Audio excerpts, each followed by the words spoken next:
Hello, hi, welcome. It's the first JPNN of 2022. And for some reason, today is the day where all the news hit. So let's go ahead and just jump into it. All right, here we go.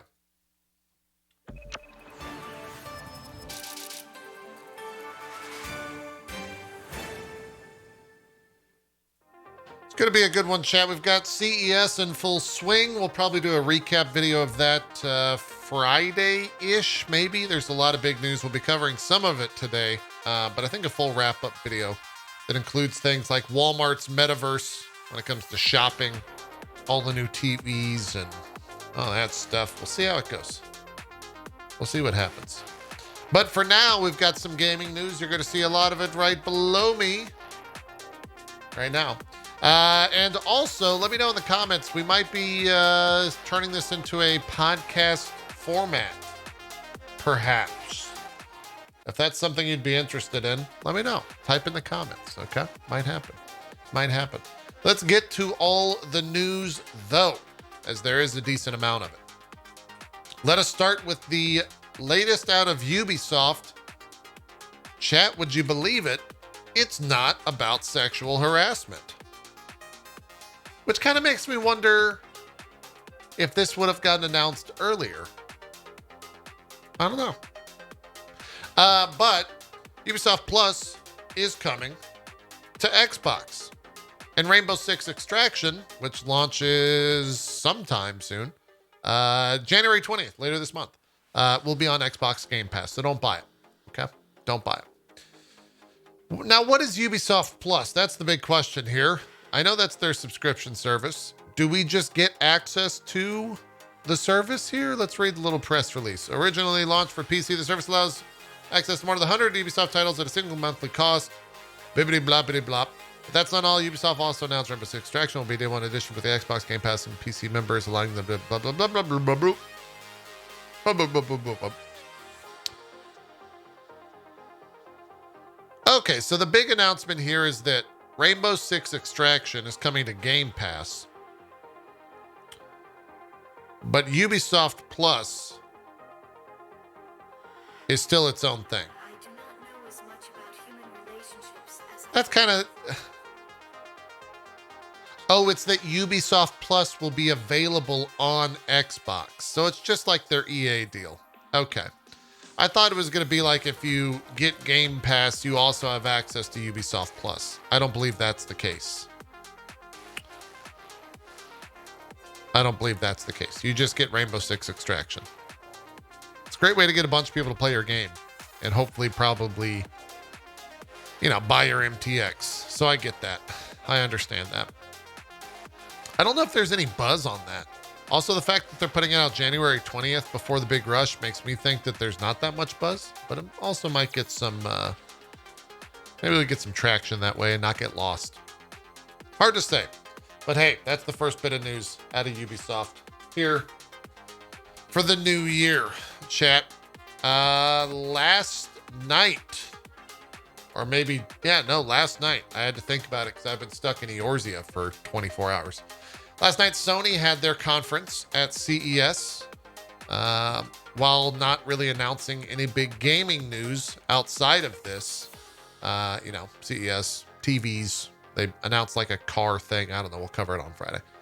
They did announce the PlayStation VR2 formally, and the PlayStation VR2 Sense controller is what they're calling it.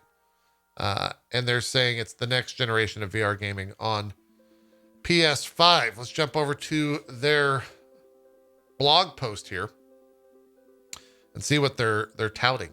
We're getting 4K HDR, 110 degree field of view, and what the hell is foveated rendering? Does that mean like curved rendering? Foveated imaging is a digital imaging process technique in which image resolution or amount of detail varies across the image according to one or more fixation points. Foveated imaging is also commonly referred to as space variant imaging or gaze contingent imaging. I see. Okay. With an OLED display, players can expect a resolution of 2000 by 2040 per eye and smooth frame rates of 90/120 hertz. That seems kind of crazy.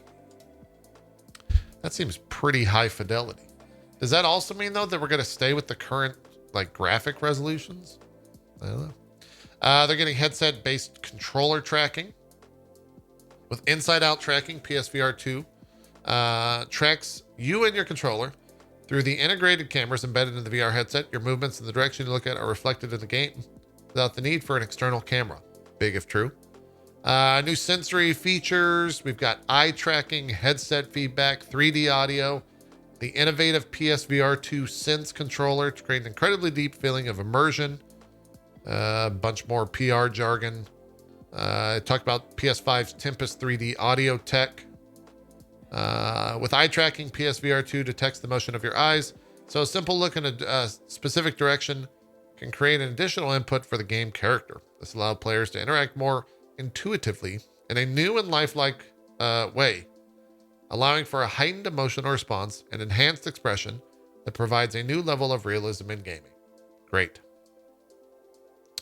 Didn't get a price. They also announced the Horizon Call of the Mountain VR2 experience, of course, from Guerrilla. A game will be specifically built for PSVR2 and will open the doors for players to go deeper into the world of Horizon. I have a full specs page in here. They showed a controller image as well in the video that they showed. We'll see if we can pull that up for people that are watching the VODs. Yes, VR2 controller. They didn't really go super in depth, but they did kind of show it. Oh, they had a different blog post for this. They did show it, actually. I wish I had my my index controllers. This kind of looks like the Sony Xperia old logo type deal. For some reason. They're not bad looking. I think they look actually pretty all right. Yeah. It's got adaptive triggers, haptic feedback, finger touch detection, tracking, action buttons, and analog sticks.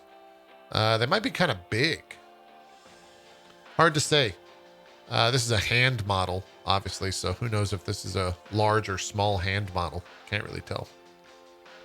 I would assume we'll get more of that at E3/Summer Game Fest. Whatever E3 is called these days. Not E3 this summer. But yeah.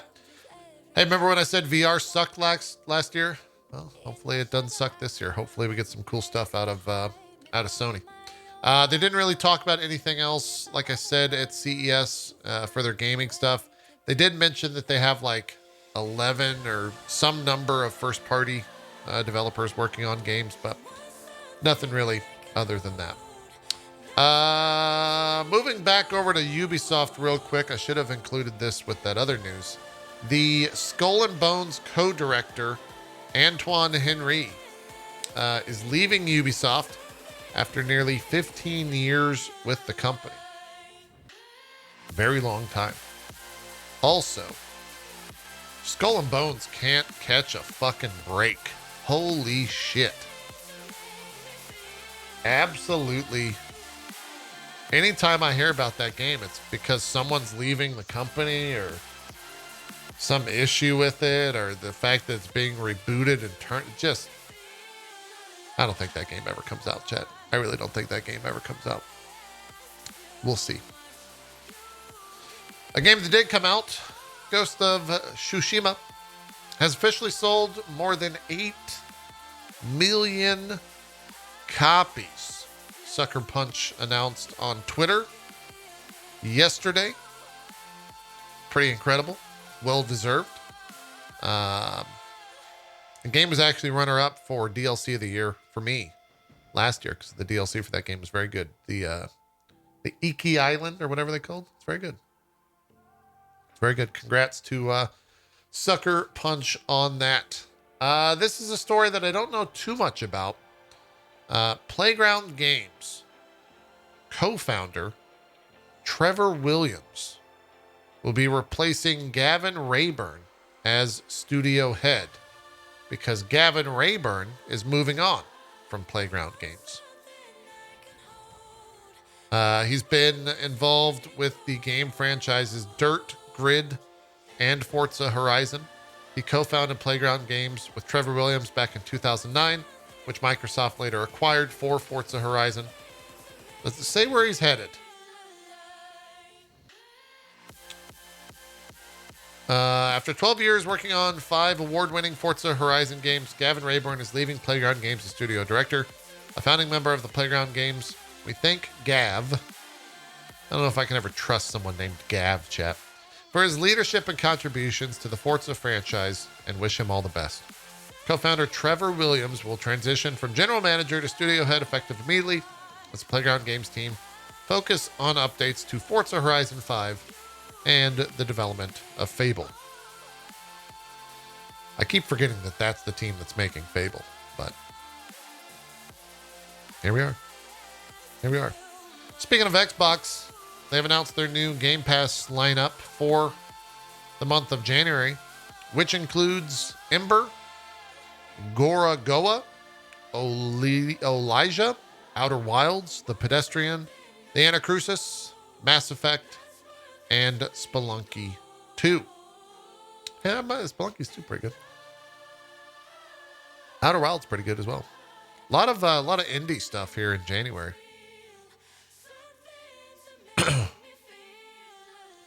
That's also pretty cool. It's Drop Frames time, everyone. Welcome back. Mass Effect Legendary Edition. Pretty nice as well. I still never played Outer Wilds. Maybe this is going to give me an excuse to play it. Probably not on stream, though. I also got codes for this Anacrusis game the other day. Comes out January 13th. I don't know much about it. Is the Anacrusis the Left 4 Dead style games, chat? Is that what that is?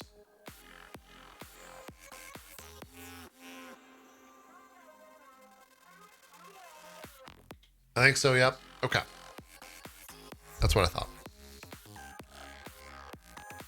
Then, of course, they announced the games that are leaving on January 15th. Desperados 3, Ghost of a Tale, Mount and Blade Warblade, Pandemic, Yeek, a postmodern RPG, and Kingdom Hearts 3. Wait, Kingdom Hearts 3 was on Game Pass? Huh. I had no idea. I had absolutely no idea. No idea. What else do we got, chat? Let's move on to the next news tidbit. China is continuing its gaming crackdown. The freeze on new video game licenses has extended into 2022 as 14,000 gaming-related firms have been shut down. Regulators have not released a list of approved new video game titles since the end of July, marking the longest suspension since a 9-month hiatus in 2018. As a result, about 14,000 small studios and gaming-related firms in China went out of business over the past several months. Jeez. No hot boys in China, chat. SCMP.com has the story on that. No hot boys in China. Just how it goes. It's just how it goes. Jumping back over to CES, we've got NVIDIA and AMD both had their press events. Not too much was announced. Both of them kind of talked a lot about mobile. We got some low-end GPUs. We got one high-end GPU out of NVIDIA. Kind of go over a little bit of it here. NVIDIA announced the 3090. This is their way of saying it, not my way of saying it.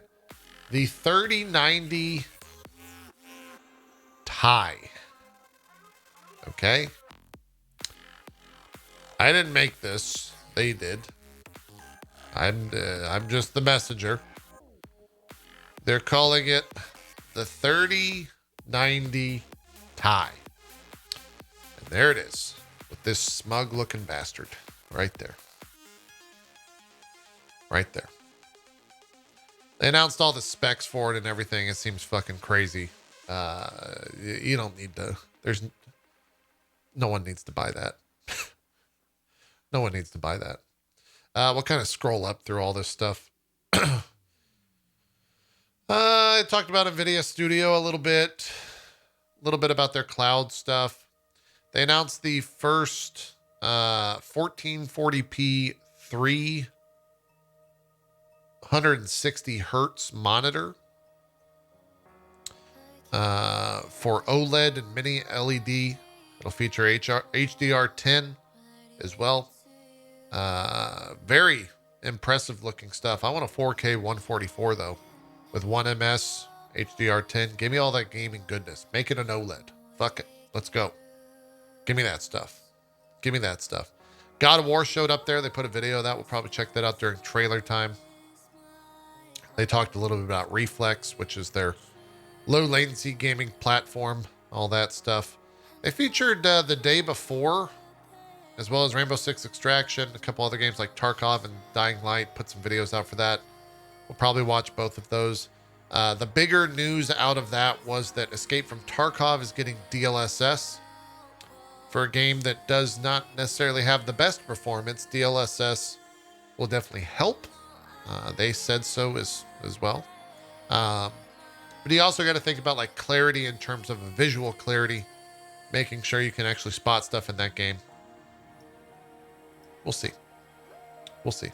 We'll see what happens. It's not out yet. It'll be out soon. They announced some laptop GPU stuff here. The 3080 Ti and 3070 Ti laptops. And then, of course, the 3050, a new low-end graphics card solution for them that you won't be able to buy. They're already sold out. Scalpers have already taken them. And I'm sorry. That's just how it is. Okay. That's just how it is. AMD also doing similar things at the old CES. This is where I don't know too much about AMD in terms of the history and all that stuff. I've been more of an NVIDIA biased consumer over the past couple of years. They had some stuff about previewing the new 7000 Zen 4 CPUs. The big takeaway from that is that they're going to be going to the LGA socket, as well as having a 5, I think, nanometer process node, which should help them in a lot of ways. I think with both heat and or shipping issues, which a lot of people have complained about, at least that I saw on Twitter. I've got some new mobile stuff, the 6000M and 6000S GPUs that are coming out for mobile gamers, as well as the 6000 mobile CPUs. They showed a bunch of benchmarks if you're at all curious on this. But then they announced their low-end GPU, which is the 6500 XT, also completely sold out. You won't be able to buy it. Don't even worry. Scalpers have it. It's all gone. Okay? It's all gone. Ain't nothing you can buy. Ain't nothing you can do. And that is kind of all of the news that I've got rounded up here on this Wednesday. We try to keep it as condensed as possible. If you guys have any news, feel free to throw it out. If not, we'll cover it on Friday's show. Do a little, key chat alerts.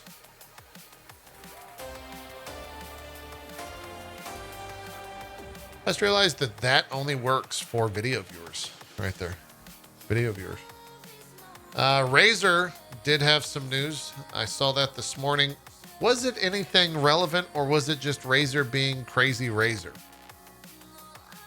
It was just Razer being crazy Razer. Project Sophia, which is a fully modular, completely customizable desk. Remember when Razer just made mice?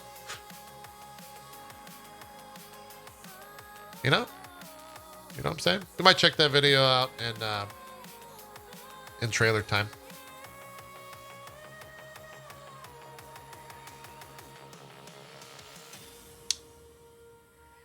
I did see the Death Stranding Director's Cut will be out on Epic Game Store and Steam at the same time, and they'll be out in spring this year. We talked about we're going to cover all that on Friday. You guys are just giving me flat CES news. We'll do a CES roundup on Friday. So keep all those links handy. And then we didn't really cover this. This happened on the 1st of January, but maybe we wrap it up. Maybe we wrap up the end of this with Square Enix talking about NFTs and blockchain and blah, blah, blah. As that came in an open letter published on January 1st out of Square Enix. He had some really interesting comments in that. My favorite being, I realize some people who play to have fun and who currently form the majority of players have voiced their reservation towards these new trends, and understandably so. However, I believe that there will be a certain number of people whose motivation is to play to contribute, by which I mean to help make the game more exciting.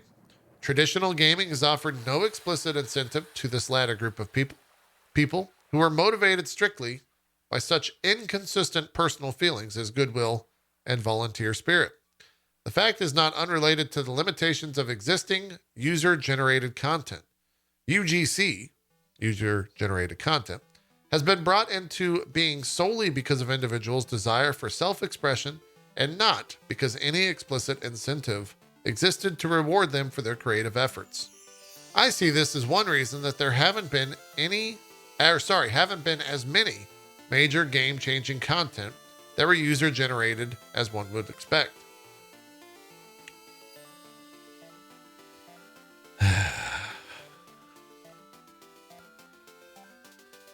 I really hope that I don't know. It was a very concerning letter. It basically has the tone of like, fuck you, we're doing this, there's nothing you can do, and we'll just have to kind of see. There's so many ways to poke fun at it as well, especially when you consider like Final Fantasy XIV is suffering right now. Not because the game's bad, but because they literally can't buy any fucking hardware thanks to things like NFT, cryptocurrency, and blockchain. There's also the idea that Final Fantasy VII is an entire game based around going against corporate bullshit. And then Square Enix is doing corporate bullshit. It's kind of wild. It's kind of wild. It's kind of weird. We'll see what happens. It's a weird letter. Highly recommend go checking it out on your own if that's something that interests you. But that'll be it for today on the old JPNN. We'll be back Friday. We kind of have a new schedule, by the way, for JPNN. We're going to try to keep it Monday, Wednesday, Friday. However, Monday and Wednesday are optional days on if it's going to happen. There's really not that much news. We're not going to force a show. Friday, however, no matter what, we will always have a show to make sure that at least that news of the week does get covered. So, again, let me know what you think in the comments about the schedule. Let me know if you would love this to be an audio version of the show. And if there's enough feedback that is positive for that, then maybe that's something that we do. But yeah, for now, hoard your NFTs, get your Bitcoins, make sure you're all types of fungible, and buy Doge. All right? That's it. Thanks for watching JPNN. We'll see you next time. Bye-bye.